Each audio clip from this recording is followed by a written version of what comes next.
Déception du Mali à l'issue du sommet de la CEDEAO qui s'est tenu ce samedi à Accra au Ghana. Le pays espérait la levée des sanctions économiques et financières imposées depuis le 9 janvier dernier par le bloc régional. Mais les chefs des États ouest-africains en ont décidé autrement, demandant à leur émissaire Goodluck Jonathan de poursuivre ses efforts de médiation. Il est vrai que nous nous serions attendus à ce que ces sanctions soient levées immédiatement. Je crois que nous devons être un peu patients. Nous sommes dans une dynamique qui nous permettra d'arriver à ça dans quelques semaines. L'ensemble des participants sont aujourd'hui dans cette dynamique. Et il faut aussi retenir que les quelques semaines qui nous séparent de cette décision doivent être mises à profit pour que les Maliennes et les Maliens, nous gardions notre sérénité.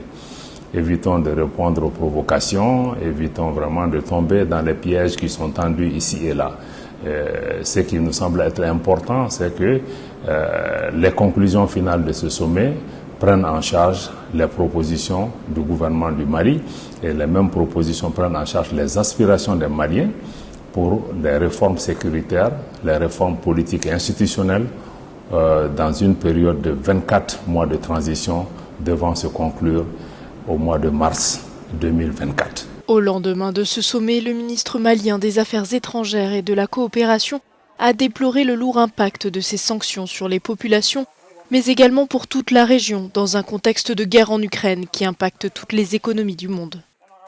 Une grande majorité des délégations des chefs d'État présentes au sommet ont aussi relevé ce caractère, l'impact négatif de ces sanctions sur les populations et surtout la nécessité de pouvoir lever rapidement pour pouvoir renforcer le processus de transition au Mali, mais aussi renforcer le cadre économique régional qui aujourd'hui souffre de cette situation et pour en définitive renforcer la paix, la stabilité dans notre région. La CEDEAO a reporté sa décision sur la période de transition proposée au Mali au 3 juillet prochain. Le bloc régional plaide pour une transition entre 16 à 18 mois contre les 24 proposés par les autorités maliennes.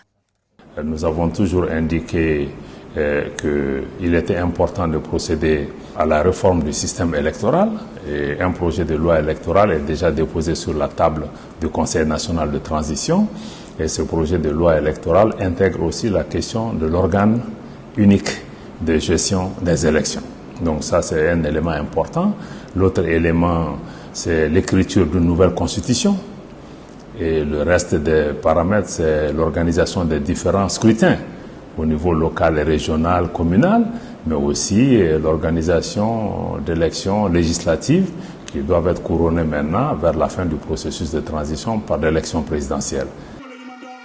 Sanctionnées par la CEDEAO, les autorités maliennes semblent bénéficier du soutien des populations, dont la résilience a été saluée par Abdoulaye Diop.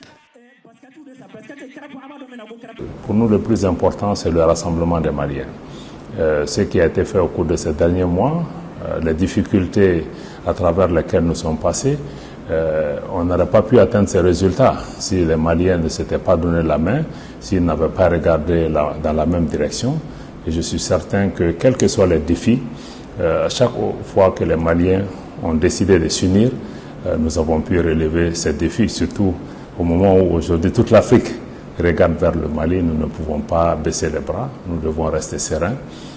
Nous savons où nous voulons y arriver, et nous avons défini notre vision et nous allons tout mettre en œuvre pour pouvoir la réaliser dans la paix, dans la quiétude, dans l'entente entre les Maliens.